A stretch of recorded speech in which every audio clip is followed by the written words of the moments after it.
the Chumash end? What were Moshe Rabbeinu's last words? What did Moshe Rabbeinu leave us with? The Torah ends with the words, Le'enei Kol Yisrael. All the great things that Moshe did, Le'enei Kol Yisrael. So Rashi says, what is that? What did he do, Le'enei Kol Yisrael? What did he do in front of all Jews? He broke the luchos. Of all the great things that Moshe did for the Eden, the Torah chooses to end on breaking the luchos.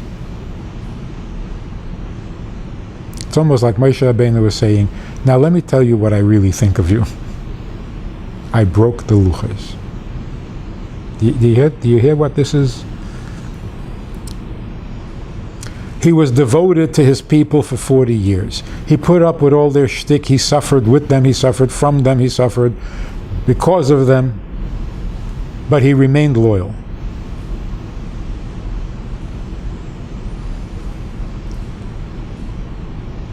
But we didn't appreciate his Avas Yisrael. We thought Aaron had Avas Yisrael. Moshe Rabbeinu was more of a strict teacher.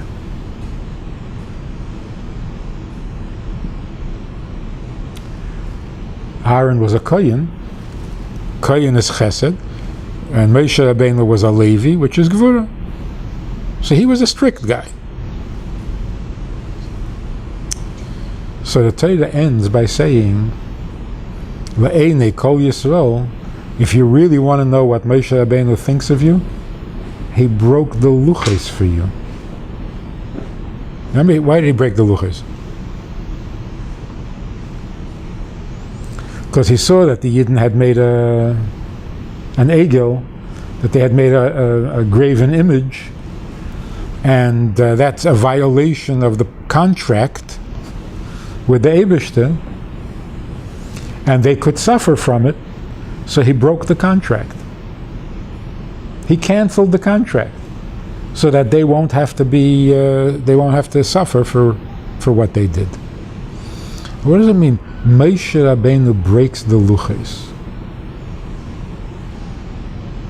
Torah tziva lanu Moshe, his pride and glory, his biggest achievement, his greatest accomplishment is that he went up to the top of the mountain, and he fought with the Malachim, and he brought the Torah down.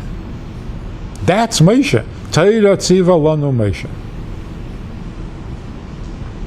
And that's what he broke to defend Yidden who had offended him. So the Torah ends with, in case you didn't notice, Moshe Rabbeinu's Avas Yisrael, what Moshe Rabbeinu saw in you is much more than you think.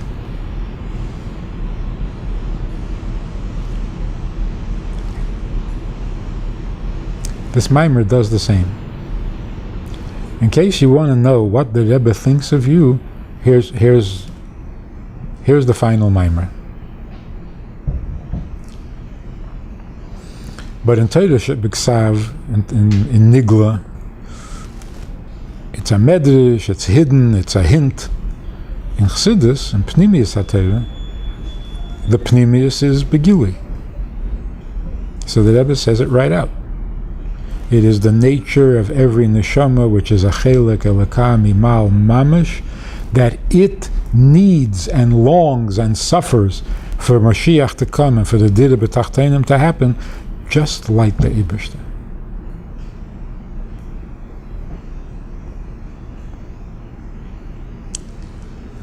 So when we learn a Maamar, and you give it a little thought, not to repeat it, to memorize it, but to fit, what am I hearing? What am I being told?